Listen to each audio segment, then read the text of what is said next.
Good morning. আমাদের প্রতিদিনের গীতা ক্লাসের আজকে সপ্তাহের প্রথম দিন। আমি খুব সরি, কালকে আমি কথামৃত ক্লাসে আসবো বলেও আমি আসতে পারিনি।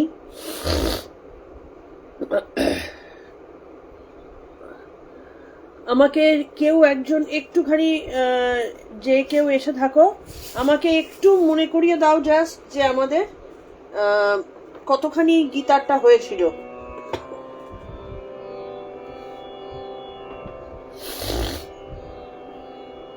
গুড মর্নিং শর্মিলাদি। আমাদের লাস্ট কতটা হয়েছিল? পঞ্চম অধ্যায় চলছিল। পঞ্চম অধ্যায়ের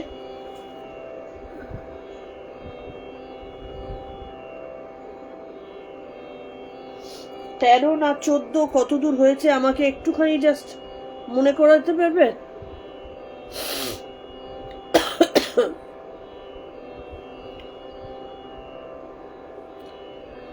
গুড মর্নিং মিতাদি, আমাকে একটু মনে করাতে পারবে আমাদের আগের দিন 14 বা 13 কত দূর অবধি হয়েছিল? আমার এক্স্যাক্টলি মনে পড়ছে না।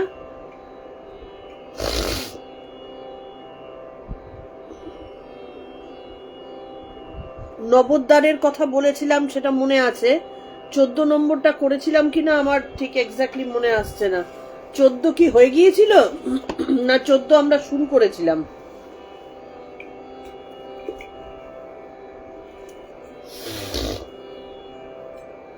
আমরা 14 কি শুরু করেছিলাম না 14টা হয়ে গিয়েছিল?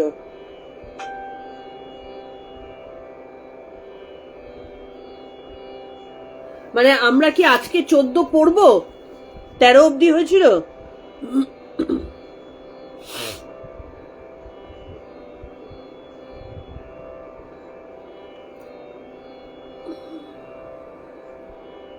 আচ্ছা 14 শুরু হবে, ঠিক আছে।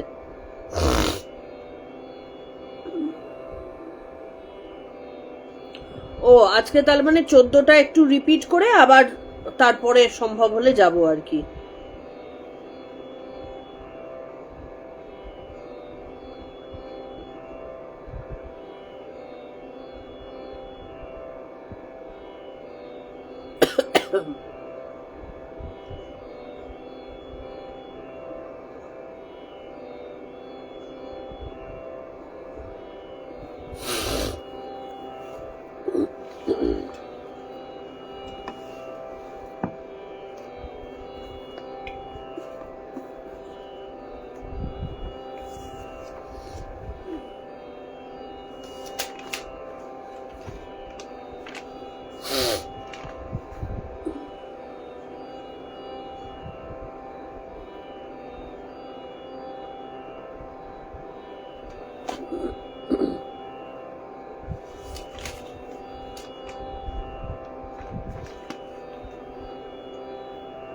আচ্ছা, আমরা প্রণাম মন্ত্র দিয়ে শুরু করব।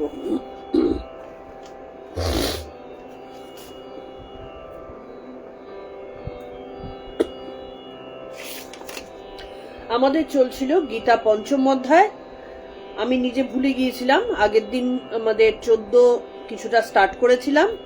14 নম্বরটা স্টার্ট করে আমরা চেষ্টা করব 15 দিকে যেতে, যদি না হয় 14 অবধি হবে। वसुदेव सुतं देवं कंसचाणूरमर्दनं देवकी परमानन्दं कृष्णं वन्दे जगद्गुरुं कृष्णं वन्दे जगद्गुरुम्। ॐ श्री परमात्मने नमः।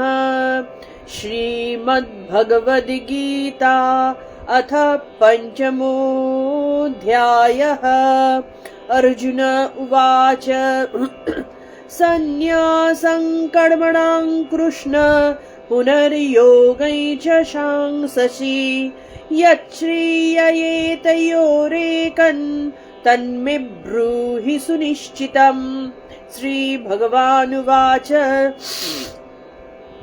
सन्न्यासः कर्मयोगश्च निःश्रेयस्करावुभौ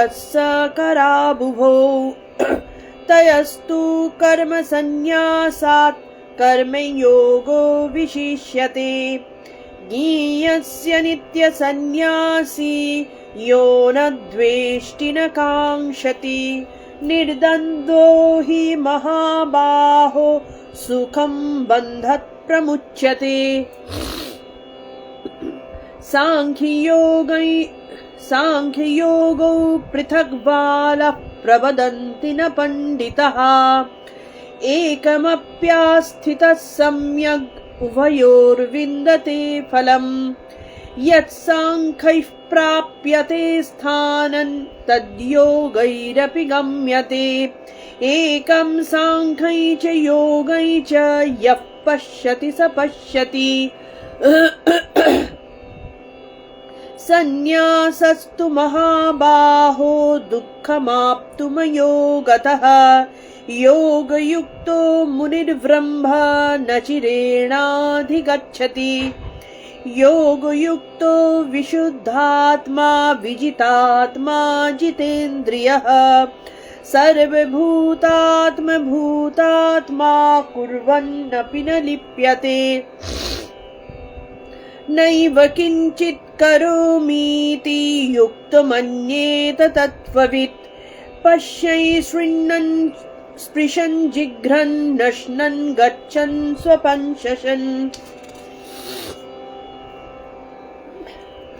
प्रलपन् विसृजन् गृह्णन् नुन्मीषन् निमिषन्नपि इन्द्रियाणीन्द्रियार्थेषु वर्तन्त इति धारयत् ब्रह्मण्याधाय कर्माणि सङ्गं त्यक्त्वा करोति यः लिप्यते न स पापेन पद्मपत्रमिवाम्भसा कायेन मनसा बुद्ध्वा केवलैरिन्द्रियैरपि योगिनः कर्म कुर्वन्ति सङ्गं त्यक्त्वात्मशुद्धये युक्तः कर्मफलं त्यक्त्वा शान्तिमाप्नोति नैष्टिकीम् अयुक्तः कामकारेण फले सक्तो निबध्यते सर्वकर्माणि मनसा सन्न्यासास्ते सुखं वशी न बद्ध्वारे पुरे देहि नैव कुर्वन्न कारयन् न कर्तृत्वं न कर्माणि लोकस्य सृजति प्रभुः न कर्मफलसंयोगं स्वभावस्तु प्रवर्तते। আমাদের আগের দিন 13 নম্বরটা কমপ্লিট হয়েছিল। 14 নম্বরটা বোধহয় আমরা বেশ কিছুটা শুরু করেছিলাম এবং অনেকটাই বলেছি, কিন্তু তাও 14 নম্বরটা আমাদের আরেকবার একটুখানি যেতে হবে, তো সেই কারণে 14টা আমরা যাব। আবার এখানে প্রভু মানে না কর্তৃত্বং না কর্মাণি লোকস্য সৃজতি প্রভুঃ না কর্মফল সংযোগম স্বভাবস্তু প্রবর্ততে। প্রভু মানে ঈশ্বর বা আত্মা, লোকস্য লোকের বা জীবের, কর্তৃত্বং মানে কর্তৃত্ব না সৃজতি সৃষ্টি করে না। যিনি প্রভু তিনি জীবের ওপরে কোনো কর্তৃত্ব সৃষ্টি করেন না। কর্মাণি না মানে কর্মসমূহ সৃষ্টি করেন না। কর্ম সৃষ্টি করেন কে, তার উত্তরেই আমরা এইখানে আসব। না কর্মফল সংযোগম কর্মফলের সাথে সম্বন্ধও সৃষ্টি করেন না, মানে যিনি প্রভু পরমাত্মা তিনি কিছুই করেন না। না তিনি মানুষের মধ্যে বা জীবের মধ্যে কর্ম সৃষ্টি করেন, না তিনি কর্ম ফলের সাথে কোনোভাবে সংযুক্ত থাকেন, না তিনি কারোর ওপরে কর্তৃত্ব করেন, কিছুই তিনি করেন না।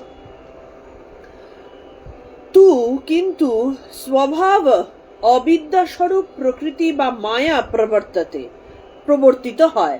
তাহলে এখানে দেখা যাচ্ছে বেসিক্যালি আত্মা বা যিনি পুরুষ তিনি কিছুই করেন না, তিনি একেবারে নিশ্চুপ হয়ে তিনি দ্রষ্টা হিসেবে শুধু দেখতে থাকেন এবং দেহি সে কাজকর্ম করতে থাকে। দেহি বলতে কাকে বোঝানো হচ্ছে? দেহি আমার এই দেহ পুরের মধ্যে যিনি রয়েছেন তিনি তো পরমাত্মা। তাহলে কোন পরমাত্মা? যে পরমাত্মা গুণ বিশিষ্ট হয়ে নিজেকে দেহি হিসাবে প্রকাশিত করেছেন সেই পরমাত্মা। তাহলে সেই আত্মা, প্রত্যেকটা জীবের মধ্যে সেই আত্মা গুণ বিশিষ্ট হলেই তারা কর্ম শুরু করেন এবং সেই কর্ম করেন প্রকৃতি দ্বারা চালিত হয়ে। তাহলে কর্মটা করান প্রকৃতি বা মায়া বা বিদ্যা বা অবিদ্যা, মানে বিদ্যারূপী মায়া বা অবিদ্যারূপী মায়া। অবিদ্যারূপী মায়া মানুষকে তমগুণের কার্য করায়। Good morning Paromita. তো বুলা গুড মর্নিং। তো এবার যারা প্রকৃতি দ্বারা চালিত হয়ে, প্রকৃতির যাদের সত্যগুণের প্রকৃতিকে কাজ করছে, তারা সত্যগুণান্বিত হয়ে কাজ করছে এবং তার ফলও ভোগ করছে। আবার যারা তমগুণের, যারা রজগুণে, তারা সেই মতো সেই প্রকৃতিকে ধারণ করে কাজ হতে থাকছে। তাহলে বলছেন হিন্দু মতে ব্রহ্ম বা আত্মা নিষ্ক্রিয়, নির্গুণ, দ্রষ্টা, সাক্ষী। তাহলে এই সবই যদি তিনি সাক্ষী হন, তাহলে এই জীব জগৎটা হলো কি করে? তাহলে বলছেন জীব জগৎটা হলো মায়ার প্রভাবে, কারণ মায়া কিন্তু ঈশ্বরের ভেতরে রয়েছেন। তিনি যখন সেই মায়াকে যখন তিনি মানে ছাড় দিচ্ছেন, যাকে বলা হয়, ভেতরে মায়ার বীজ হিসাবে রয়েছেন তিনি, ভেতরে সবকিছুর উৎস হিসাবে তিনি ভেতরে রয়েছেন। একটা বট গাছের বীজের মধ্যে যেমন বীজটা শুকনো, এমনি এদিক ওদিক ঘোরাঘুরি হচ্ছে, কিচ্ছু হচ্ছে না, কিন্তু তার মধ্যে সেই প্রাণ শক্তিটা নিহিত রয়েছে। যেই জল পড়লো, বায়ুতে আসলো, পুষ্টি পেল, বট গাছ বেরিয়ে গেল। ঠিক তেমনি ঈশ্বরের মধ্যেও সেই গুণ রয়েছে, কিন্তু সেই গুণগুলো কিন্তু ঈশ্বরকে কাবু করতে পারে না বা পুরুষকে কাবু করতে পারে না, কারণ পুরুষ তার ঊর্ধ্বে উঠে গেছেন, কিন্তু সেটা রয়েছে। এবার যদি আত্মা যা দেহি হওয়ার জন্য সেই পরম পুরুষ থেকে নিজেকে ঘট দ্বারা বিচ্যুত করেছে, মানে এই দেহরূপ ঘট দ্বারা বিচ্যুত করেছে, তারা ওই প্রকৃতি তার মধ্যে কাজ করছে এবং সেই প্রকৃতির কারণেই তার সৃষ্টি হচ্ছে, তার মধ্যে কর্ম সৃষ্টি হচ্ছে, তার কর্ম ফলও ভোগ হচ্ছে। এখানে বলছেন হিন্দু মতে কোনো সৃষ্টি নেই, হিন্দু মতে প্রকাশ আছে। প্রকাশ কাকে বলে? যখন মায়া শক্তি দ্বারা কোনো একটা মায়া শক্তি দ্বারা চালিত হয়ে যখন পরমাত্মা নিজেকে জগতের মধ্যে প্রকাশিত করছেন, বাবলের মতন। জল স্থির অবস্থায় রয়েছে, কোনো একটা চাপের কারণে বা কোনো একটা বিশেষ কারণে সেটা বুদবুদ আকারে প্রকাশিত হলো। এবার সেই বুদবুদটা যখন ফেটে যাবে, তখন সেই জলেই মিশে যাবে। সেই বুদবুদের মধ্যে যে বায়ুটা রয়েছে, যে কারণে বুদবুদ সৃষ্টি হয়েছে, জলেই মিশে যাবে। তার মানে কি ওই যে বুদবুদের মধ্যে যে জলকণাটা ছিল, সেটা কি মরে গেল? সেটা কি ভ্যানিশ হয়ে গেল? না, জল থেকে উঠেছিল, জলেই থাকলো। জল থেকে প্রকাশিত হলো বুদবুদ আকারে। সেই জলই, যে জল পুকুরে রয়েছে, সমুদ্রে রয়েছে বা বাটিতে রয়েছে, সেই জলই আমাদের চোখে প্রকাশিত হচ্ছে বুদবুদ আকারে, ফেটে যাচ্ছে, জলেই মিশে যাচ্ছে। তা জলটা গেল কোথায়? এলোই বা কোথায়, গেলই বা কোথায়? আমাদের চোখে প্রকাশিত হলো, অপ্রকাশিত হলো। সুতরাং হিন্দু মতে কিন্তু প্রকাশিত আছে, সৃষ্টি নেই, প্রকাশ। তাহলে প্রকাশিত হচ্ছে জগৎ কিভাবে? ওই মায়া শক্তির দ্বারা। যেমন জলের মধ্যে বাতাস ঢুকলে তবে সেই জল বুদবুদ আকারে প্রকাশিত হয়, ঠিক তেমনি পরম ব্রহ্ম তার মায়া শক্তির প্রভাবে তিনি জগতে বিভিন্ন জীব রূপে প্রকাশিত হন, মানে অব্যক্ত থেকে তিনি ব্যক্ত হচ্ছেন। তাহলে এইরকম ভাবে ব্রহ্মই মায়া শক্তি যুক্ত হয়ে তিনি জগৎ রূপে নিজেকে ব্যক্ত করছেন। যখন জগৎ রূপে ব্যক্ত করছেন, তখন তিনি আমাদের চোখে দৃশ্যমান হচ্ছেন। আবার তিনি যখন অব্যক্ত হয়ে যাচ্ছেন, তখন বিগ ব্যাং এর আগের অবস্থা, একেবারে বিন্দুতে তিনি ফিরে যাচ্ছেন, অব্যক্ত অবস্থায় চলে যাচ্ছেন। তো সেই জন্য বলছেন ব্রহ্ম নিষ্ক্রিয় উদাসীন, জীবের ভেতর কর্তৃত্ব বা অভিমান তিনি সৃষ্টি করেন না, সৃষ্টি করেন কে? সেই প্রকৃতি। প্রকৃতি বা মায়ার জন্য জীব নিজেকে কর্তা মনে করছে যে আমি করছি, কারণ জীবের মধ্যে তখন সেই ব্রহ্ম তার নিজের অস্তিত্ব হারিয়ে ফেলেছেন মায়ার প্রভাবে।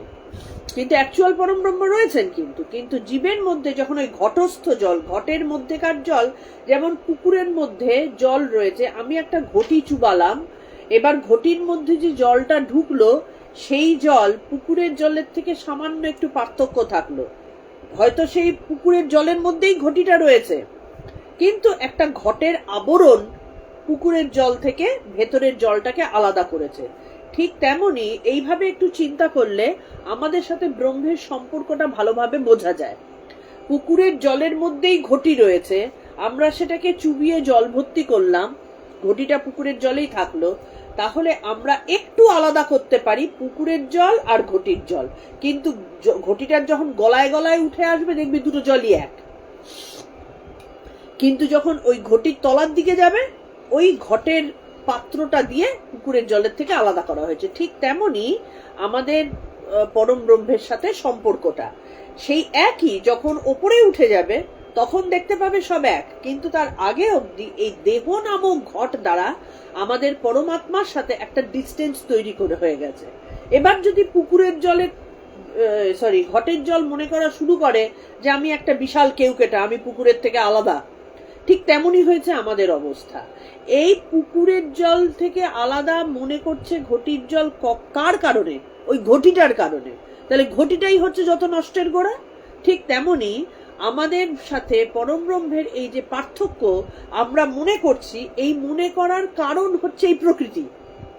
এবার প্রকৃতি কি করে কাজ করেন সেগুলো আমরা চেষ্টা করব কিছুটা বুঝতে। তাহলে ব্রহ্ম নিষ্ক্রিয় উদাসীন, তিনি জীবের মধ্যে তিনি কিছুই করেন না, ওই প্রকৃতি যা কিছু করেন। তিনি অকর্তা, তিনি না জীবকে কিছু করার প্রেরণা দেন, তিনি প্রেরণাও দেন না, তিনি চুপ করে বসে দেখেন শুধু। তাহলে প্রকৃতি জীবকে কর্ম করায়, আবার প্রকৃতি জীবকে মুক্তি প্রদানে সাহায্য করে। তাহলে এবার বলছে যে এই যে প্রকৃতি কাজটা করছে, এই কাজটা কার মধ্যে কিভাবে করবে এটা কিভাবে নির্ধারিত হয়? আমি চুরি করব, নাকি আমি সাধু হব, নাকি আমি যুদ্ধ করব, এই পুরো জিনিসটা কে কিভাবে হয় এটা বলছেন জন্ম জন্মান্তরে প্রকৃতি স্বভাব রূপে আমাদের মধ্যে খেলা শুরু করেন। জন্ম জন্মান্তরে আমাদের এই বিভিন্ন ইন্দ্রিয় দিয়ে আমরা যে জিনিসগুলোকে আহরণ করছি, মানে প্রকৃতি আহরণ করছেন। অ্যাকচুয়ালি এই যে আমরা বলি যে মানে আমাকে করতে হবে, আমাকে ভালো দিকে যেতে হবে, আমাকে কষ্ট করতে হবে, বেসিক্যালি পুরো জিনিসটাই প্রকৃতিগত। মানে আমাদের হাতে কিন্তু সেইভাবে চিন্তা করলে কিছুই নেই। প্রকৃতিকে তুষ্ট করো, সেই ভেতরের যিনি চেতনা, সেই চেতনাকে, সেই ভেতরের বিবেক, সেই বিবেককে শুধু প্রকৃতির কাছে মাথা নত করে প্রার্থনা করতে হয়, তুমি আমার রাস্তা থেকে সরে দাঁড়াও, বা তুমি আমাকে সেই পরিচয় থেকে মানে আমাকে উদ্ধার করো, আমাকে সেই অবস্থা থেকে উদ্ধার করো, আমি যে রাস্তা ঘুরিয়ে ঘুরে ঘুরে বেড়াচ্ছি তার থেকে তুমি উদ্ধার করো। কারণ আমাদের গন্ডগোলটা কোথায় হয়? এই প্রকৃতি আমাদের মন সৃষ্টি করছে, প্রকৃতি আমাদের বুদ্ধি সৃষ্টি করছে, এবং মন ইন্দ্রিয়ের মাধ্যমে জাগতিক মায়ার খেলাগুলোকে আহরণ করছে। তাহলে এই ইন্দ্রিয় কি কি আহরণ করছে তার উপরে ডিপেন্ড করে এক একটা জন্মের সংস্কার। আমি আজকে সারাক্ষণ যদি একটা শুভ জিনিস দেখতে থাকি, তাহলে আমার সংস্কারের মধ্যে সেই শুভর ছাপটা পড়বে। যদি আমি কু জিনিস দেখতে থাকি তার ছাপটা পড়বে। এইভাবেই একটা মানুষের বারবার করে সেই জিনিস মানে হতে হতে তার মধ্যে স্বভাব এবং সংস্কার তৈরি হয়। তাহলে বাস্তবিকই এই যে ভোগ হচ্ছে, এই ভোগটা কার হয়? এই ভোগটা হচ্ছে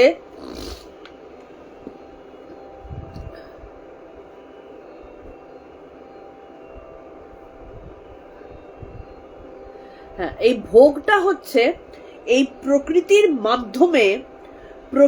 মাধ্যমে ইন্দ্রিয়ের মাধ্যমে আমাদের অন্তরস্থ মন কিন্তু বেসিক্যালি ভোগ করে যাচ্ছে। আমাদের পুরুষের কিছু হচ্ছে না, কিন্তু ওই প্রকৃতির দ্বারা চালিত হয়ে আমরা আমাদের অদ্ভুতভাবে স্বভাবগুলো তৈরি করে যাচ্ছি।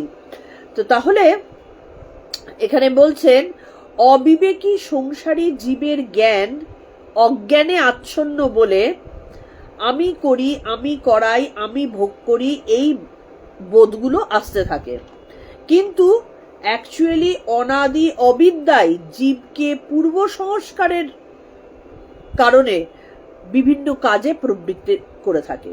আমি এই প্রকৃতি, আমার এই দেহটা যে ইন্দ্রিয়গুলো দিয়ে তৈরি হয়েছে, ইন্দ্রিয় কিভাবে কাজ করবে, সেই ইন্দ্রিয়ের নেচার কি হবে, আমার ভেতরের অন্তরস্থ মন কি ভোগ করবে, এই পুরো জিনিসটা জন্ম জন্মান্তরের সংস্কারের দ্বারা আহরণ করতে থাকি। আমি এ জন্মে যদি খুব খারাপ কাজের দিকে আমার মন টানতে থাকে, তাহলে আমার পরবর্তী জন্মেও আমি ওই জিনিস ক্যারি করে নিয়ে যাব, এবং পরবর্তী জন্মে আমার যে শরীর ধারণ হবে, সে ওই শরীর দিয়ে ওই ভোগ্য বস্তুগুলোকে আহরণ করতে থাকবে, কারণ আমার প্রবৃত্তি বা স্বভাব আমাকে ওটা করাবে। তা সেই কারণে এখানে বলছেন, যেমন ভূতাবিষ্ট জীব, যার মধ্যে ভূত ভর করেছে, ভূতাবিষ্ট জীব ভূতের কর্মকেই নিজের চেষ্টা বলে মনে করে, করছে ভূত, কিন্তু যা কিছু কষ্ট টষ্ট হয়ে যাচ্ছে আমার, কারণ আমার ওপরে ভূত ভর করেছে। জীবের এই ভূতাবেশ ভাবটা ছাড়াতে পারলেই সব গোল মিটে যায়। সেই কারণে কিন্তু ভূত ছাড়াবার জন্য এত কাণ্ড করে।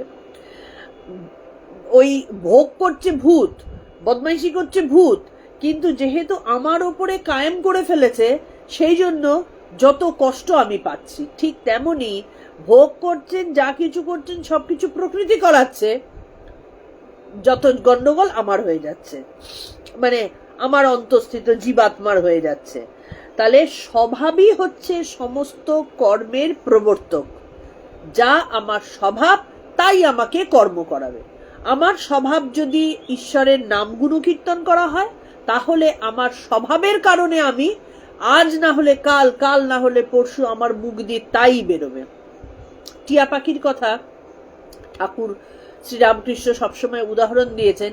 একটা টিয়া পাখিকে সারাক্ষণ ধরে সেই বাড়ির লোকটা হরে কৃষ্ণ হরে কৃষ্ণ হরে কৃষ্ণ শিক্ষা দিচ্ছে, সেও বেশ মজায় যখন আছে তখন হরে কৃষ্ণ বলছে, কিন্তু যেই একটা বেড়ালে এসে ধরলো, ট্যাঁ ট্যাঁ ট্যাঁ ট্যাঁ শুরু করলো।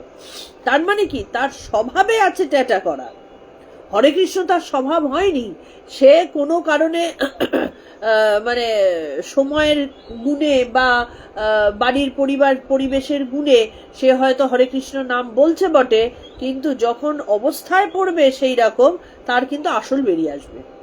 ঠিক তেমনি আমাদের স্বভাব যদি কোনো কারণে সুস্বভাব হয়, তাহলে আমার যতই নোংরার মধ্যে রাখা হোক না কেন, কোনো না কোনো ভাবে আমার সেই সুভাব বেরোবেই। শ্রীকৃষ্ণ অর্জুনকে ঠিক এই কথাই বলছেন যে, তুমি ভাবছো তুমি সন্ন্যাসী হবে, তুমি ভাবছো তুমি বনে চলে যাবে, তোমার স্বভাব সেখানে তোমাকে কাজ করাবে। তুমি কোনোভাবে সেখান থেকে বঞ্চিত হতে পারবে না, কারণ তুমি যোদ্ধা, তুমি রজগুণ সম্পন্ন, তোমার ভেতরে সেই কর্ম প্রবৃত্তি রয়েছে, তোমাকে করতেই হবে। আমাদের যদি ভেতরের স্বভাবে কোনোভাবে থেকে থাকে, এবার একটা জিনিস হতে পারে যে এখন বলতে পারে, তাহলে কি খারাপ চিরকালই খারাপ থাকবে? না, খারাপ যে চিরকাল খারাপ থাকে না, কিন্তু তার মধ্যে ভালোত্বের বীজ তো ভেতরে রয়েছে। এবার সংস্কারের দ্বারা সমানে হাতুড়ির ঘা মারতে মারতে মারতে মারতে তার ভেতরে সেই অজ্ঞানতা যখন চাপা পড়ে যায়, তখন ধীরে ধীরে তার ভেতরকার অরিজিনাল যে মানে অরিজিনাল যে প্রকাশিত হবার যে আলো, সেটা তখন বেরোতে থাকে। কিন্তু যতক্ষণ তার ভেতরের তমগুণটা প্রকাশিত হয়ে রয়েছে, তখন তমভাবে প্রকাশিত হচ্ছে। আবার যখন সেইটাকে চাপা দিয়ে সত্যগুণকে যখন বার করবে, এটাকে বার করার জন্য, ওই জন্যই কিন্তু আমাদের বলা হয়, ঠাকুরও বলতেন, তৈল ধারার ন্যায় সবসময় ঈশ্বর চিন্তা করতে হয়। মানে সব সময় উঠতে বসতে শুতে জাগতে আমাদের ভেতরে সেইটা কাজ করতে থাকবে। কারণ আমাদের মন হচ্ছে স্বভাবত নিম্নমুখী। আমরা খুব সাধারণ চিন্তা করা মানে অলসতা, কঠিন চিন্তা করতে গেলে তো অনেক পরিশ্রম করতে হয়, পড়তে হবে রে, সেটা নিয়ে চর্চা করতে হবে রে, মাথার ব্রেনের অনেক পরিশ্রম। তো আমরা সেই পরিশ্রমটা করতে জেনারেলি চাই না, সেই কারণে একটু অলসভাবে থাকতেই আমরা পছন্দ করি। তাহলে সেই অলসতার কারণে আমাদের ভেতরে তম মাথাচাড়া দেয়। সারা দিনে আমাদের ভেতরে কিন্তু সত্য রজতম 3 গুণ খেলা করতে থাকে। খেয়াল করে দেখবে, একটা অতি খারাপেরও কিন্তু মাঝে মধ্যে সত্যগুণ স্পার্কের মতন চিরিক দেয়, কিন্তু সেইটাকে নিয়ে সে চর্চা করে না, বা সেটাকে ধরে রাখার চেষ্টা করে না, বা তার মধ্যেকার স্বভাবগত কারণে ওইটার প্রতি তার টান আসে না দেখে সে সেটাকে ধরে রাখতে পারে না, তার ভেতরে তমগুণটা আরো মাথাচাড়া দিয়ে ফেলে। কিন্তু যদি তার ভেতরে ওই সত্যগুণটা যে মুহূর্তে বেরোলো, তখন যদি কারোর সহযোগিতায়, কারোর গুরু কৃপায়, কোনো সৎ বন্ধুর ইয়েতে কাজে কন্টিনিউয়াস সেই চেষ্টা, একদিন 5 মিনিট, তারপরে 10 মিনিট, তারপরে 20 মিনিট, এরকম করে করে করে করে তার ভেতরে সত্যগুণকে ধারণ করার ক্ষমতাকে যদি বাড়িয়ে তোলা যায়, তাহলে কিন্তু তার স্বভাব পরিবর্তন হয়। যদি সেটা না হতো, কখনোই দস্যু রত্নাকর বাল্মীকিতে পরিণত হতেন না। বাল্মীকি মুনিতে পরিণত হবার আগে তিনি একজন চরম তমগুণী সম্পন্ন মানুষ ছিলেন। তিনি কি করে বাল্মীকিতে পরিণত হলেন? কারণ খারাপ চিরকাল খারাপ থাকে না, কিন্তু যতদিন না তার মধ্যেকার সেই অবিদ্যা বেরোচ্ছে, ততদিন অবধি সেটাই কাজ করতে থাকবে। তো সেটাই বলছেন, স্বভাবই হচ্ছে সমস্ত কর্মের প্রবর্তক। আমি একটা, ধরো এই যে সমাজের এখনকার দিনে যেগুলো হচ্ছে, যে ধরো একজন রেপিস্ট, সে রেপ করে দিল, হ্যাঁ, সে রেপটা করলো কেন? তার কারণ হচ্ছে তার স্বভাবে সেইটার আকাঙ্ক্ষা রয়েছে, সে কোনোভাবে ওই যে দুষ্কার্যটা করার জন্য তার মন টানছে, তার মধ্যে অভাব রয়েছে সেইটার প্রতি, সেই অভাবটার কারণে সে ওই রকম ভাবে নিজের কুকীর্তিটাকে প্রকাশ করে ফেললো। তার সেই স্বভাবই তার মানে তাকে ওই কাজটা করালো। তাই স্বভাবই সমস্ত কর্মের প্রবর্তক। আর হচ্ছে স্বভাব কোনটা হবে, স্বভাবটা আসবে কি করে? বলছেন যে জন্ম জন্মান্তরের প্রবৃত্ত বাসনাই স্বভাবে পরিণত হয়। আমার বাসনা অর্থ ভোগ করব, আমি আমার অর্থ চাই, এটা আমার বাসনা। এই অর্থ ভোগ করব বা অর্থ চাই, এই বাসনার কারণে আমি তখন হয় মানে কোনো না কোনো ভাবে আমার অর্থ চাই, হয় আমার দুষ্কৃতি দুষ্কর্ম করে অর্থ চাই, অথবা আমার প্রচুর পড়াশোনা করে কর্ম চাই।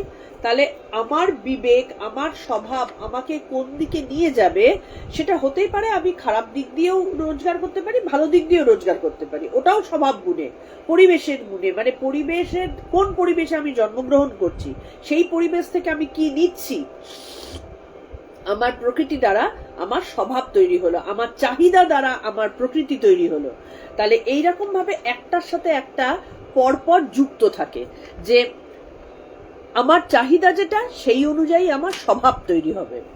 তাহলে এবার বলছেন যে অজ্ঞান যে কবে এসে আমাদেরকে ঘিরে ধরলো, এই যে আমার বাসনার দ্বারা প্রকৃতি তৈরি হলো, সেটা আমি ধরতে পারলাম না, ধরতে না পেরে আমি ঘোড়াকে ঘোড়ার মতন ছুটতে দিলাম, ছেড়ে দিলাম নিজেকে, যেদিকে যে খুশি যাচ্ছে।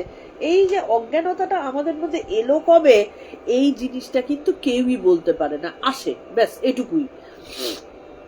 ঠাকুর এরকম কথাগুলো কথামৃতে খুব সুন্দর করে বলেছেন, যে ঈশ্বরের ইচ্ছা কে বলবে, তার হয়েছে ওরকম, কিচ্ছু তখন বলার নেই। হ্যাঁ, সেটার ভেতরে ঢুকতে গেলে ধীরে ধীরে ধীরে অনেক ভেতরে সবকিছু পুঙ্খানুপুঙ্খভাবে জানা যায়, কিন্তু আমরা সেই পর্যায়ে এখনো পৌঁছইনি। আমাদের যেটুকু সম্ভব সেটুকু নিয়েই আমরা চিন্তা করব। এবার বলছেন যে পরমাত্মা স্বভাব শূন্য, তাহলে জীব স্বভাব যুক্ত কেন?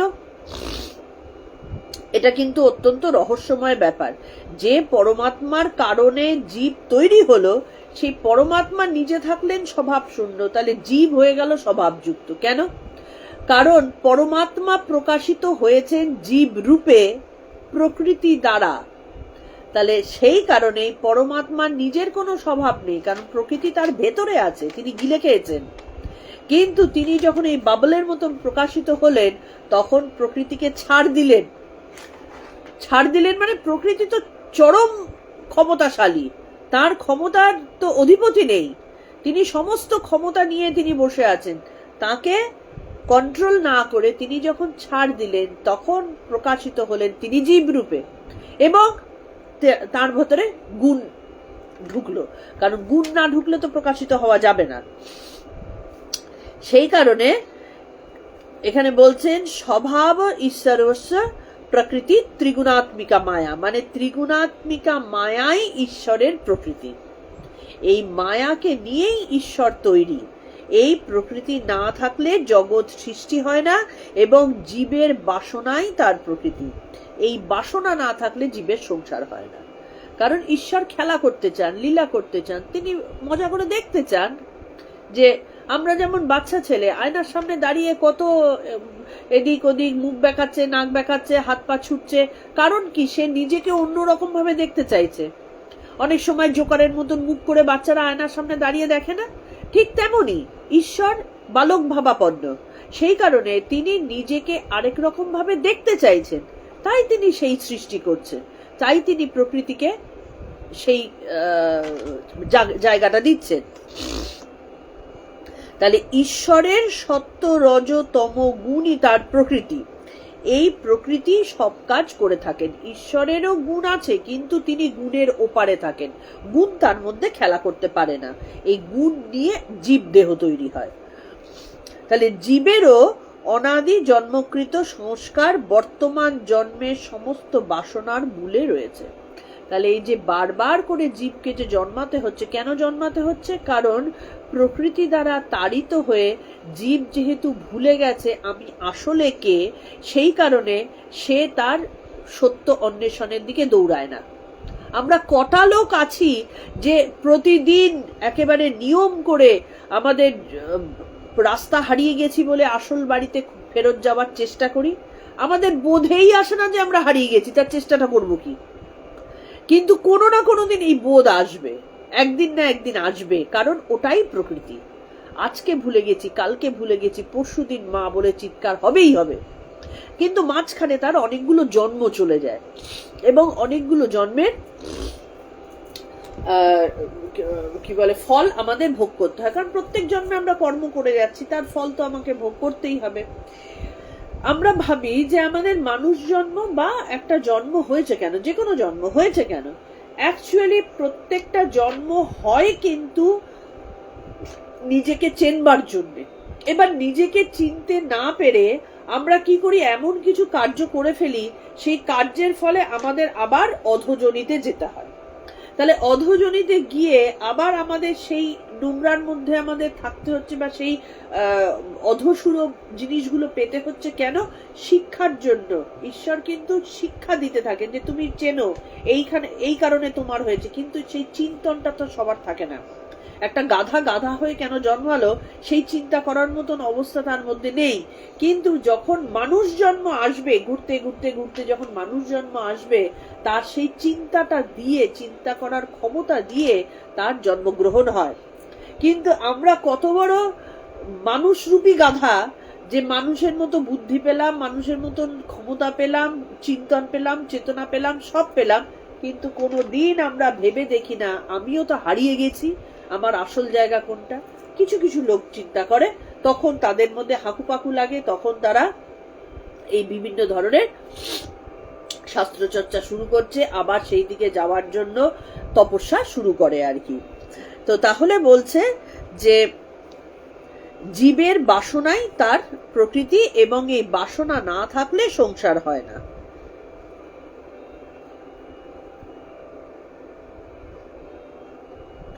তাই কর্ম সকল প্রকৃতির গুণ ইন্দ্রিয় দ্বারা নিষ্পাদিত।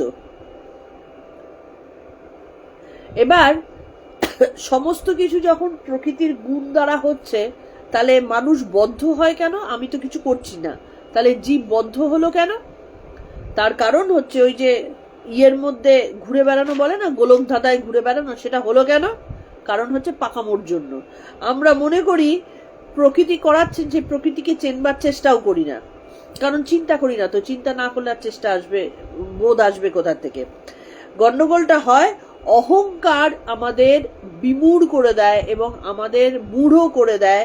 সেই কারণে আমরা মনে করি যে আমি সবকিছু করছি, আমার বিদ্যা, আমার ক্ষমতা, আমার ইন্দ্রিয়, আমার ভালো লাগা, আমার আনন্দ, সমস্ত কিছু আমার আমার আমার, কোনোটাই আমার না। তাহলে আমিটা কে? আমিটা তো কেউ নেই। এই দেহটা চলে গেল, ঘরটা চলে গেল, আমিটা থাকলো কোথায়? অ্যাকচুয়ালি তখনও সেই প্রকৃতিটাই কাজ করছে। আমাদের অনেকগুলো লেয়ার আছে, আমরা এর পরবর্তী চ্যাপ্টারগুলোতে আসবো, যখন আমাদের এই ফিজিক্যাল অ্যানাটমি নিয়ে কিন্তু আমাদের কথা হবে। আমরা অ্যানাটমি বলতে আমরা শুধুমাত্র ইংরেজি শিক্ষায় শিক্ষিত ডাক্তারদের কথা ভাবি, তার অনেক আগে আমাদের মুনি ঋষিরা কিন্তু আমাদের অ্যানাটমি নিয়ে চিন্তা করে গেছেন এবং আরো গভীর জায়গায় তারা কিন্তু পৌঁছেছেন। আমরা সেই অ্যানাটমি নিয়ে আসবো, যে কিভাবে লেয়ারের পর লেয়ারে আত্মা অবস্থান করেন। তাহলে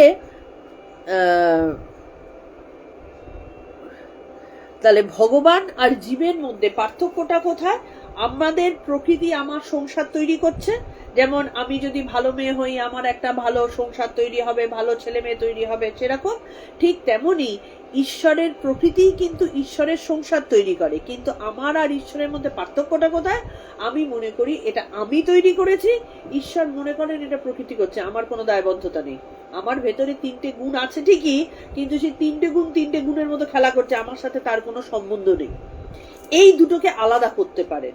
আমরা বারবার করে ঠাকুরের প্রসঙ্গ আমরা কথা বলি যে অগ্নি আর তার দহন করবার শক্তি, এটাকে ভাবতে হবে। আগুন আর তার পোড়াবার শক্তি, দুটোর মধ্যে পার্থক্য আছে, কিন্তু আগুনকে আমরা তার ওই পোড়াবার শক্তি ছাড়া কল্পনা করতে পারি না। আগুন মানেই তার পোড়াবার শক্তি থাকবে, কিন্তু আগুন আর তার পোড়াবার শক্তি দুটো আলাদা। ঠিক তেমনি ঈশ্বর, তিনি গুণযুক্ত, কিন্তু ঈশ্বর আর গুণ এক জিনিস নয়। তাহলে ঈশ্বর সেটা জানেন যে আমার এবং আমার গুণ দুটোর মধ্যে পার্থক্য আছে, মানুষ সেটা জানে না, বা জীব সেটা জানে না। এটাই হচ্ছে পার্থক্য। সেই কারণে জীব মনে করে যা কিছু আমি করছি, আমার শরীর, আমার প্রশংসা, আমার জ্ঞান, আমার ভালো, আমার মন্দ, সব আমার আমার আমার। আলটিমেটলি সেটা একেবারে নিম্ন লেভেলে এসে নেমেছে। আমার বাড়ি, আমার সংসার, এই করতে গিয়ে বাইরের লোকের দিকে তাকিয়েও দেখি না, আমার ভালো লাগলেই ঠিক আছে, আর কারোর দরকার নেই। কথা প্রসঙ্গে জাস্ট একটা মজার কথা, আমি কালকের ঘটনা বলি। মাসের প্রথম সবাইকে এটিএম এ টাকা তুলতে হবে, সবাই এটা নিয়ে ব্যতিব্যস্ত থাকে। কালকে আমি যখন বাজারে গেছি, আমি এটিএম এ লাইন দিয়েছি, দেখি একটা এটিএম নষ্ট।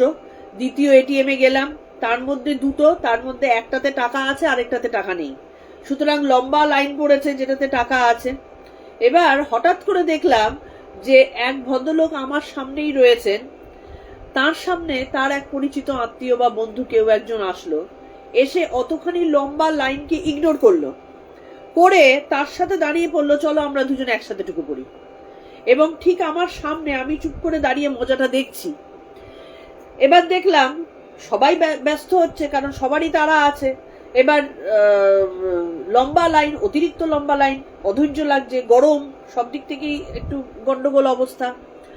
এবার আমি দেখলাম আমার সামনে যখনই অতক্ষণ দাঁড়িয়ে থাকার পরে আসলো দুই ভদ্রলোক, দুজনেরই বয়স অ্যারাউন্ড 65-র কাছাকাছি হবে, দুজনে একসাথে ভেতরে ঢুকে গেল। এবার টাকা একজনের তোলার কথা, আমার আগে কিন্তু একজনের থাকার কথা, ঢুকলো কজন? দুজন। লাইনে দাঁড়ালে এটা হওয়ার কথা ছিল না। দুজন একসাথে ঢুকে একবার একজন টাকা তুলছে, একজন পাসবই আপডেট করাচ্ছে, একজন দ্বিতীয়বার টাকা তুলছে। এরম বেশ কিছুক্ষণ দেখার পরে তখন আমি অধৈর্য হলাম, এবং আমার পেছনে আরেকটি ছেলে দাঁড়িয়ে ছিল, সেও অধৈর্য হলো। অধৈর্য হয়ে এবার সে যখন চেঁচামেচি করছে, বা আমিও যখন বললাম যে আপনারা এতগুলো লোক দাঁড়িয়ে আছে, জিনিসটা দেখছেন না কেন, তখন তার বক্তব্য হচ্ছে আপনি বা অধৈর্য হচ্ছেন কেন, বেশি টাকা তুলতে গেলে তো 2-3 বার করতে হয়। তাহলে কতখানি তার মধ্যে স্বার্থপরতা একবার খেয়াল করো। এতগুলো লোক দাঁড়িয়ে আছে, তোরা দুজন মিলে ঢুকলি, ঢোকার পরে 2-3 বার টাকা আমি তুলছি কেন? আমার যখন এতগুলো লোক দাঁড়িয়ে রয়েছে, আমার বেসিক যেটুকু দরকার নিয়ে নি, যাতে বাকি লোকগুলো তাড়াতাড়ি পায় না, সেটা চিন্তা করব না। আমি চিন্তা করব আমার স্যাটিসফ্যাকশন কতক্ষণে আসবে, ততক্ষণে আমি বেরোবো। আমার বাইরের লোকেরটা দেখার তো দরকার নেই। ঠিক এক্স্যাক্টলি সেম জিনিসটা আমাদের প্রতি ক্ষেত্রে আমরা করি, যে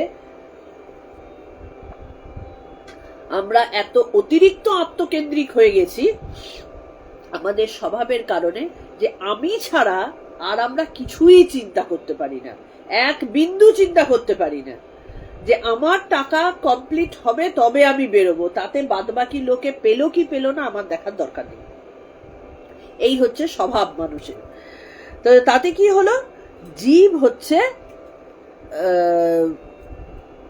ঈশ্বরের থেকে এইখানেই আলাদা, যে জীবের স্বভাব জীবের কর্মকে নিয়ন্ত্রণ করছে।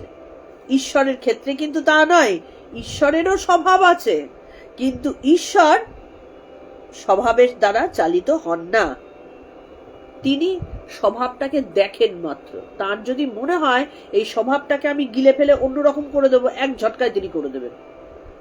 স্বভাব তাকে চালায় না, আমাদের স্বভাব চালায়।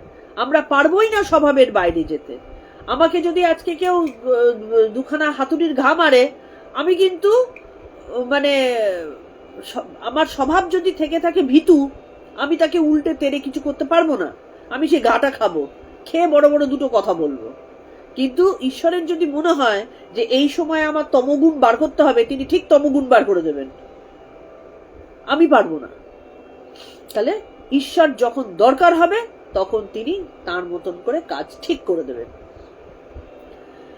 তখনকার দিনে ক্ষত্রিয়রা যুদ্ধক্ষেত্র থেকে পালিয়ে যাবে, এটা খুব নিচু চোখে দেখা হতো, এটা হয় না কখনো। কিন্তু ভগবান শ্রীকৃষ্ণ তো রণছোড়, তাকে ওই জন্য বলা হয়, তিনি দরকার মতন পালিয়ে গিয়েছিলেন। তো তাহলে সেটাকে দিয়ে ঈশ্বরকে বিচার করলে কিন্তু চলবে না। ওই যে দেখো শ্রীকৃষ্ণ পালিয়ে গিয়েছিল, তিনি ভীতু, এই বিচার করলে কিন্তু চলবে না। ঈশ্বর তার স্বভাবকে তার ইচ্ছে মতো ব্যবহার করতে পারেন, আর আমরা আমাদের স্বভাব দ্বারা চালিত হই। এই দুটো হচ্ছে ঈশ্বরের সাথে জীবের পার্থক্য। তাহলে স্বভাব আমাদেরও আছে, স্বভাব ঈশ্বরেরও আছে, আমাদেরও সত্য রজতম আছে, ঈশ্বরেরও সত্য রজতম আছে। কিন্তু আমাদের সত্য রজতমই আমাদের নিয়ন্ত্রক, আমাদের ভাগ্য নিয়ন্ত্রণ করছে, আর ঈশ্বর তার সত্য রজতম দিয়ে তার যাবতীয় কাজ করছে। এই দুটো হচ্ছে পার্থক্য। তাহলে তিনি জীবের মতো প্রকৃতির দ্বারা বশীভূত নয়, আমরা বশীভূত। আমরা প্রকৃতির কাছে পুরো একদম কন্ট্রোলড।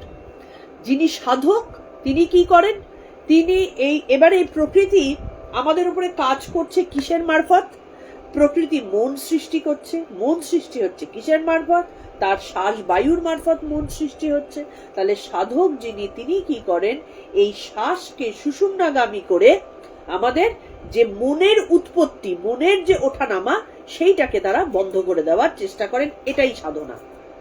এই সাধনার মাধ্যমে মনকে যদি একবার লয় করে ফেলা হয়, মনকে বুদ্ধিকে পরম ব্রহ্মের সাথে যদি লয় করে ফেলা হয়, তাহলেই মানুষ একমাত্র মনে করতে পারে, আরে আমি তো সেই ব্রহ্ম, আমি তো সেই অংশ, মানে তারই অংশ, আমি এই প্রকৃতির দ্বারা দেহ তৈরি করেছি।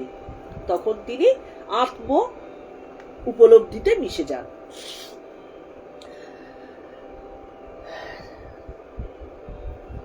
হ্যাঁ, তিনি জীবের ন্যায় প্রকৃতির বশীভূত নন, তিনি মায়ার অধীশ্বর, মায়াকে তিনি চালনা করেন। তাহলে এই দুটোই হলো আমাদের 14 নম্বরের আমাদের বিশেষত্ব।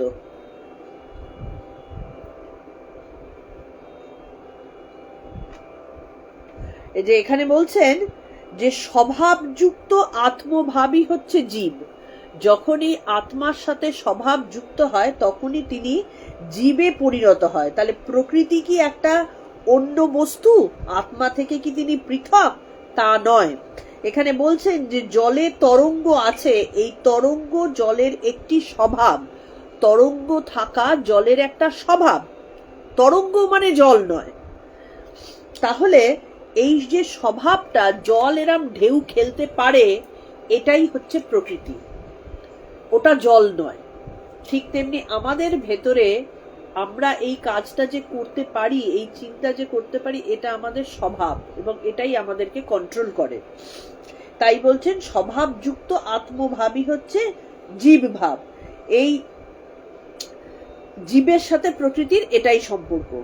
এই জীবত্ব ঘুচে গেলে সঙ্গে সঙ্গে যখন জ্ঞান আসে, যখন অজ্ঞানতা চলে যায়, তখন জীবত্ব ঘুচে যায়। তখন আত্মা বুঝতে পারেন যে আমি আর ওই পরমাত্মা একই।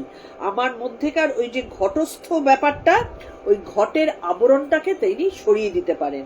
এই যখনই সরে যায় তখনই প্রকৃতির সাথে আত্মা বিলীন হয়ে যায়। মানে কি হয়, যখন আমাদের সুষুম্নাগামী হয়ে সেই চেতনার মধ্যে যখন আমাদের মিলন হলো, তখন আমাদের এই কূটস্থে রয়েছেন ভগবান শ্রীকৃষ্ণ, তিনি ঈশ্বর, তিনি ব্রহ্ম, তিনি স্থির। যখন রাধা, ধারা মানে কথাটা দেখবে, ধারা জলধারার ন্যায়, ধারা হচ্ছে নিম্নগামী আর রাধা হচ্ছেন ঊর্ধ্বগামী। ধারার উল্টো হচ্ছে রাধা।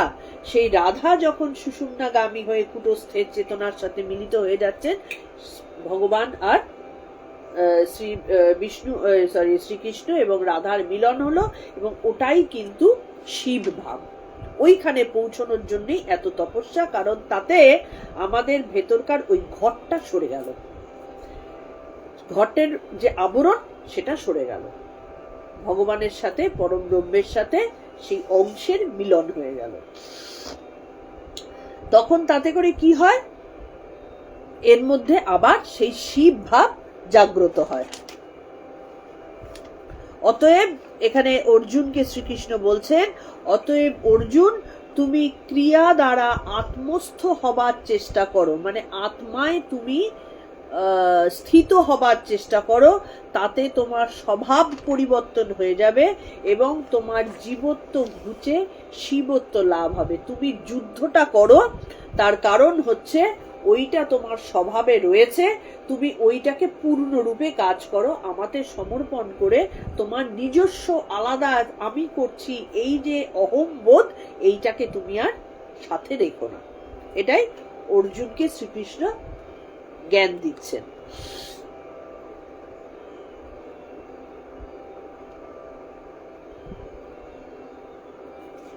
এইটুকুই ছিল আমাদের 14। আর কিছু বাকি আছে কিনা একবার দেখে নি।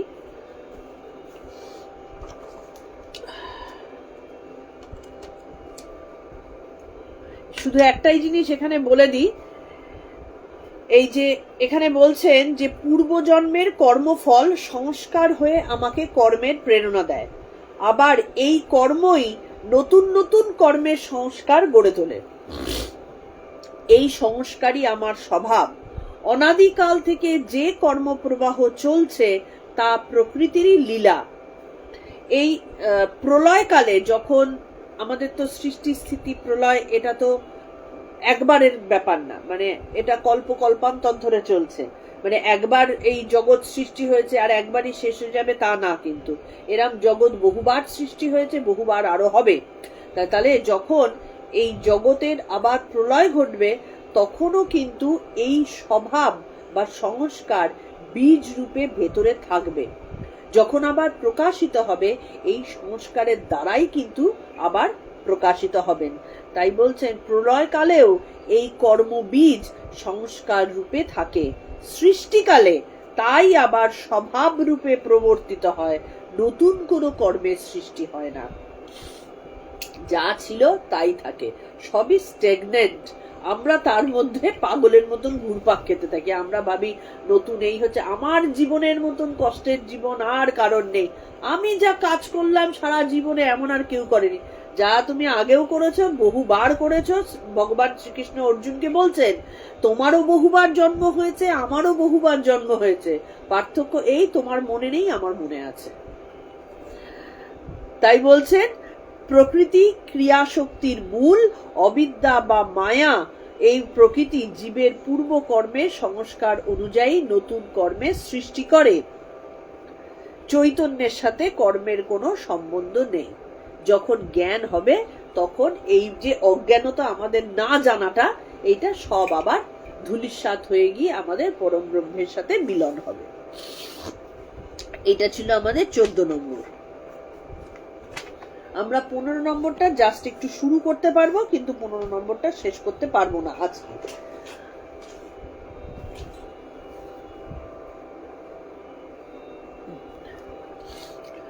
পনেরোতে রয়েছে না দত্তে কস্যচিৎ পাপং ন চৈব সুকৃতিম বিভুঃ অজ্ঞানেন বৃতং জ্ঞানং তেন মুহ্যন্তি জন্তবঃ। না দত্তে কস্যচিৎ পাপং ন চৈব সুকৃতিম বিভুঃ সুকৃতং বিভুঃ অজ্ঞানেনাবৃত জ্ঞানং তেন মুহ্যন্তি জন্তবঃ। বিভু মানে সর্বব্যাপী আত্মা, পরমেশ্বর। কস্যচিৎ মানে কারোর, পাপম পাপ বা সুকৃতি, না আদত্তে মানে গ্রহণ করেন না। আমি যদি পাপ বা পুণ্য করে থাকি তিনি গ্রহণ করেন না। অজ্ঞানেনা মানে অজ্ঞান প্রাণী বা অজ্ঞান বা অবিদ্যার দ্বারা, জ্ঞানম জ্ঞানকে আবৃত করে রাখে। সেই হেতু জন্তবহ জীবগণ মুহ্যন্তি মোহগ্রস্ত হয়। আমাদের ভালোবাসা থাকে না, আমরা মোহগ্রস্ত হই, কারণ ভালোবাসার মানে আমি জানি না। ভালোবাসার কথাটার অর্থ হচ্ছে আত্মকৃপা। আমি যদি আমাকে কৃপা করি তবেই আমি ভালোবাসি, ভালোবাসা কথাটা বলতে পারবো। কারণ আমি আমাকে ভালোবাসলে তবেই আমি ওই যে আরেকটা ঘটের মধ্যে যে আত্মা রয়েছেন তাকে আমি চিনতে পারবো যে ও যা আমিও তা। আমাদের খেয়াল করে দেখো, সমাজে একটা বড় প্রবলেম হচ্ছে, আমরা আমার মতন করে সমাজকে চালাতে চাই, সংসারকে চালাতে চাই, পাশের লোকটাকে চালাতে চাই, সবাইকে আমার মতন করে। আমি যা ভাবছি তুমিও তাই ভাবো, আমি যেভাবে দেখছি তুমিও সেইভাবে দেখো। এটাই কিন্তু প্রবলেম। ও যে একটা আলাদা ঘটে রয়েছে আর আমি যে একটা আলাদা ঘটে রয়েছে, এটা আমরা ভুলে যাই। আমাদের ইচ্ছাটা হচ্ছে আমার মতনই ও হোক, কিন্তু এটা জানি না যে আমার মতন যদি সামনের লোকটাও হয়, আমার যা দোষ আছে সেটা তো ও প্রকাশ করবে, তখন আমি সহ্য করতে পারবো তো? কারণ আমরা আমাদের দোষ দেখতে পাই না, কিন্তু কোনোদিন আমাদের দোষ আমরা দেখতে পাই না, ত্রুটি দেখতে পাই না। তা সেই ত্রুটিটা যখন অন্যের মাধ্যমে প্রকাশিত হবে, যেটা সন্তানের ক্ষেত্রে হয়, এত সন্তানের সাথে বাবা মার ঝামেলা লেগে যায় কেন? তার কারণ হচ্ছে সন্তান তো বাবা মার কথাই কিন্তু শেখে না, সন্তান বাবা মাকে দেখে দেখে শেখে। তারপরে যখন সেই সন্তান তার স্বভাবকে বাবা মার মতন করে প্রকাশ করে, সেই বাবা মাই সহ্য করতে পারে না। কেন? তার কারণ হচ্ছে বাবা মা তখন যদিও ধরতে পারে না, কিন্তু তখন দেখতে পারে সন্তানটা দোষযুক্ত। তাহলে এই দোষটা কার দোষ? বাবা মার দোষই তো সে ক্যারি করছে, জন্ম জন্মান্তর ধরে সেই জিনিস নিচ্ছে। আজকে এই বাবা মার নিচ্ছে, কালকে ওই বাবা মার নিচ্ছে।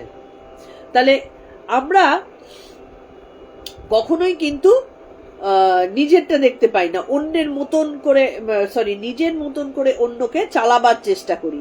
এইটা হচ্ছে অজ্ঞান। সেই অজ্ঞানতা যখন জ্ঞানের দ্বারা মুছে যায়, তখনই কিন্তু আমরা আত্মকৃপা করতে পারি। যে নিজেকে ভালোবাসে সেই একমাত্র অন্যকে ভালোবাসার অধিকার রাখে। আমরা অন্যের সাথে যে সম্পর্ককে আমরা ভালোবাসা বলি, সেটা অ্যাকচুয়ালি মোহগ্রস্ত তার ভালোবাসা, সেটা কোনো দিন সত্যিকারের ভালোবাসা নয়।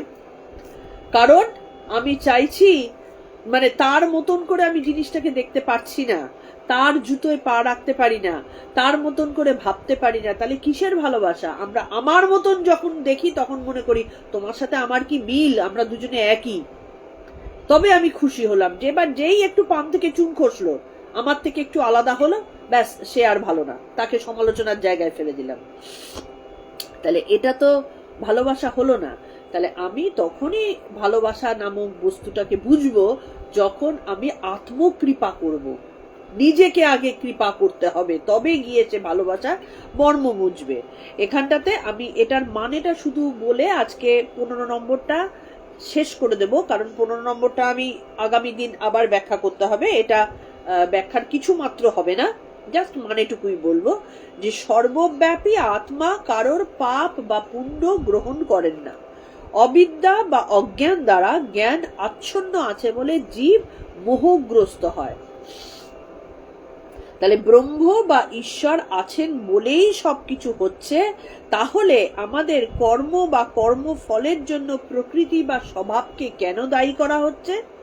এই প্রশ্নের উত্তরটা আমরা আগামী দিন 15 নম্বরটা যখন পূর্ণ ব্যাখ্যা করব তখন আমরা সেইটা পড়ব, যে অজ্ঞানতা কি করে আমাদের মধ্যে কাজ করে, কি করে আমরা কাজ প্রকৃতি করা সত্ত্বেও আমরা আমাদের ঈশ্বর আছেন বলেই সবকিছু হচ্ছে, ঈশ্বর না থাকলে কিছু হতো না, অথচ দায় করছি আমরা প্রকৃতিকে। এটা কেন? প্রকৃতি কেন দায়ভার গ্রহণ করবে? প্রকৃতি কিভাবে স্বভাবকে পরিবর্তন করে?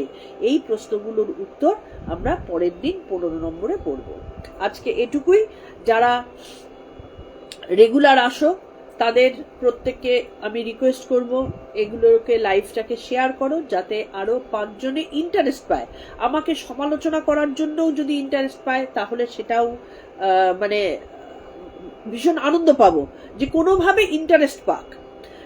এটাকে কখনোই আমরা ক্লাস বলি না, কারণ আমি না গুরু, না টিচার, না কোনো রকম ভাবে এটা আত্মস্থ করেছি। আমি এখানে সবার সামনে আসি, বারবার এই কথাটা আমি বলি, সবার সামনে আসি আমার বোঝাগুলোকে তোমাদের সাথে শেয়ার করবার জন্য। আমরা একটা সুন্দর ভাবধারার মধ্যে, সেটা হয়তো ভুলও অনেক সময় হতে পারে, সেই ভুলটা ধরাবার জন্য 5 জনের শোনা প্রয়োজন, যাতে করে আমরা এই যে বন্ধু সঙ্গটা, সৎ সঙ্গটা, যেখানে আমাদের আত্মসমালোচনা হয় কিন্তু পর সমালোচনা হয় না, সেইখানটাতে আমরা নিজেদেরকে ব্যস্ত রাখতে পারি। ফালতু কারণে সময় নষ্ট না করে ঈশ্বর চিন্তায় অন্তত দিনের 1টা ঘন্টা, 24 ঘন্টার মধ্যে 1টা ঘন্টা, যারা লাইভে আছো তাদেরকেও রিকোয়েস্ট, যারা লাইভ দেখতে পাচ্ছ না পরে দেখছো তাদেরকেও রিকোয়েস্ট, কমিউনিকেট করো, যাতে করে আমরা সুন্দর একটা বন্ধু সঙ্গ তৈরি করতে পারি, যেখানে সৎ আলোচনা হবে, যেখানে সুসঙ্গ আমরা পাবো। সেই কারণে তোমরা প্রতিদিন এসো, এবং প্রতিদিন হলে তবেই আমাদের স্বভাব পরিবর্তন হতে পারে, না হলে স্বভাব, আমাদের পাশবিক ভাব কোনোদিনও যাবে না। আমাদের ভেতরকার যে যে পশু থেকে প্রবর্তিত হয়ে আমরা আজকে মানুষ জন্ম পেয়েছি, সেই মানুষ জন্মর যে আসলটা সেটা কোনোদিনও প্রকাশিত হবে না যদি না পশু ভাব তার ভেতর থেকে যায়। তা পশু ভাব যাওয়ার একমাত্র উপায় হচ্ছে এই শাস্ত্রকে জানা। আমি মনে করি যে মানব জন্ম নিয়ে কেউ যদি শাস্ত্রকে না জেনে একটা মানব জীবন শেষ হয়ে যায়, বিন্দুমাত্র না জেনে, সেটার থেকে বড় অন্যায়, বড় পাপ এবং সময় নষ্ট আর হতে পারে না। একটা লম্বা হয়তো 65, 70, 80 বছর বয়স অব্দি এক একজন বাঁচছে, অথচ এক বিন্দু তাদের শাস্ত্রের প্রতি ইন্টারেস্ট নেই। কি জিনিস এই পুরাকালে ঋষিরা কি করে গেছেন, কিভাবে জগৎ চলছে, এই প্রশ্ন যাদের মধ্যে আসে না তাদের মানব জীবন বৃথা। সেই কারণে সবাইকে রিকোয়েস্ট, তোমরা প্রতিদিন এসো, প্রতিদিন এসো, যাতে আমাদের ধীরে ধীরে এক একটা ইন্দ্রিয় শুদ্ধ হয়। শুনতে শুনতে কান শুদ্ধ হবে, বলতে বলতে জিভ শুদ্ধ হবে, ভাবতে ভাবতে মন শুদ্ধ হবে। এই শুদ্ধতা দিয়েই সত্যকে জানা যায়, তাছাড়া জানা যায় না। যারা মাঝে মধ্যে আসছো, আমার হাত জোর করে রিকোয়েস্ট, তারা প্রতিদিন এসো, প্রতিদিন এসো, আমার সমালোচনা করার জন্য এসো, আমার সাথে তর্ক করার জন্য এসো, আমার ভুল ধরার জন্য এসো। তাতে করে আমি নিজেকে এনরিচ করতে পারবো। যত আমার মধ্যে ভুল আসবে আমি ধীরে ধীরে নিজেকে তৈরি করতে পারবো, কারণ আমি তোমাদের সামনে বেসিক্যালি পড়া দিই, আমি কাউকে বোঝাতে যাই না। আমার যেটুকু বোঝা সেটাকে তোমাদের সাথে শেয়ার করি। এই করতে করতে আমাদের আজকে গীতার 5ম অধ্যায় চলছে। সোম থেকে শুক্রবার অবধি আমাদের গীতা আলোচনা, এবং শনি রবি আমাদের কথামৃত পাঠ ও আলোচনা চলে। মাঝে মধ্যে আমার গন্ডগোল হয়, আমি অনেক সময় বিভিন্ন সাংসারিক কারণে পারি না, কিন্তু এর চর্চাটাকে কিন্তু আমি বন্ধ করি না। যেদিন আমি হয়তো এই লাইভে আসতে পারিনি সেদিনও কিন্তু আমার চর্চাটা বন্ধ হয় না। তোমাদেরও রিকোয়েস্ট, চর্চাটাকে যারা হঠাৎ করে আজকে এসে পড়েছো তারা একটু কমিউনিকেট করো, কারণ আমার এটা ফ্লাইট মোডে করা থাকে, মেসেজ না করলে আমি বুঝতে পারি না কারা আমাদের বন্ধু হয়েছো। একটু মেসেজ করো, একটু কথা বলো, আমাদের কমিউনিটিটা মানে এই যে বন্ধু সার্কেলটা বড় হোক এবং সৎসঙ্গ আমাদের বৃদ্ধি হোক, আমরা পরস্পরের শুধু ভালোটুকুই যেন চাইতে পারি। তো আর রেগুলারিটি মেনটেন করার চেষ্টা করো। দিনে 1 ঘন্টা, আমরা সারা জীবনে বহু সময় নষ্ট করি। বহু লোক অফিসের বাইরে সিগারেট খেয়ে সময় নষ্ট করে, বহু লোক ফালতু কার্টুন দেখে সময় নষ্ট করে, বহু লোক গসিপ করে সময় নষ্ট করে। না করে 1 ঘন্টা, 24 ঘন্টার মধ্যে 1 ঘন্টা একটু আমাদেরকে এইভাবে গীতাকে দাও, একটু শাস্ত্রকে দাও, একটু নিজেকে দাও। আমরা অন্যের জন্য বাঁচি, নিজের জন্য বাঁচি কোথায়? তাই আত্মকৃপা ভীষণ প্রয়োজন, সেই নিজেকে একটু দাও, এটা রিকোয়েস্ট। আর ভালো থেকো সবাই। আমার পরের দিনের নোটিশের জন্য ওয়েট করো। আমি প্রত্যেক দিন ঠিক নোটিশ দিয়ে দিই। যেদিন নোটিশ আমি দেব না তার মানে আমি সেদিন আসতে পারবো না। আমি জেনারেলি রাত্রির বেলা 12টা 12:30 নাগাদ পরের দিনের নোটিশটা দিয়ে দিই, সেইটাকে ফলো করো। ভালো থেকো। আমরা প্রণাম মন্ত্র দিয়ে আজকে শেষ করছি।